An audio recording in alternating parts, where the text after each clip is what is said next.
Hi అండి అందరికీ. నేను మీ మిడిల్ క్లాస్ హౌస్ వైఫ్ని. ఎలా ఉన్నారు? అందరూ బాగున్నారా? ఈరోజు ఉదయాన్నే కూర్చుని చాయ్ తాగుతుంటే ఈ కుర్చీ అయితే విరిగిపోయింది ఫ్రెండ్స్. కుర్చీ మొత్తం స్ట్రాంగ్గానే ఉందండి, అయితే ఇక్కడ మాత్రం ఎందుకనో విరిగిపోయింది. అయితే మా వారు దీన్ని మోడిఫికేషన్ అయితే చేస్తున్నారండి.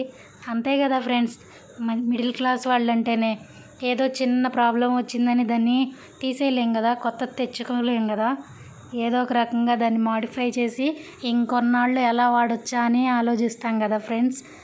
అలా ఆలోచించే మేము అయితే ఇలా చేస్తున్నామండి. దానికోసం అయితే అది సన్నని ఇనప రాడ్డుని వేడి చేసి పైన కింద రంధ్రాలు అయితే వేసాడండి. వేసి ఇలా ఒక సిల్క్ థ్రెడ్ ఉంది వైర్ టైప్లో, దాంతో అయితే ఒక జిగ్జాగ్ టైపు కుట్లు అయితే వేసేస్తున్నాడండి. అయిపోయిన తర్వాత చాలా స్ట్రాంగ్గా ఉంది ఫ్రెండ్స్. ఇంకొన్నాళ్ళు ఈ చైర్కి ఏ డోకా లేదు అనిపించింది అనమాట. ఇలాంటి చిన్న చిన్న ఐడియాస్ చాలానే వేస్తారండి మా వారు. చూసారా, ఇలా అనమాట. నాకైతే బట్టలు కుట్టినట్టు కుట్టేస్తున్నారేంటి అని భలే ఆశ్చర్యంగా అనిపించిందండి. అయితే ఇదే ఫస్ట్ టైం కాదులే ఫ్రెండ్స్, ఇంతకుముందు అయితే స్టూల్ కూడా అలానే చేశారు. చూసారా ఎంత స్ట్రాంగ్గా ఉందో, అసలు కదలట్లేదు అనమాట. కొన్నాళ్ళు అయితే నడిచిపోతుంది. మన వీడియోస్ మీకు నచ్చుతుంటే లైక్ చేయండి ఫ్రెండ్స్. అలాగే మన ఛానల్ సబ్స్క్రైబ్ చేసుకోండి. మీ నుంచి ఎంతో కొంత సపోర్ట్ నాకు అందివ్వండి ఫ్రెండ్స్.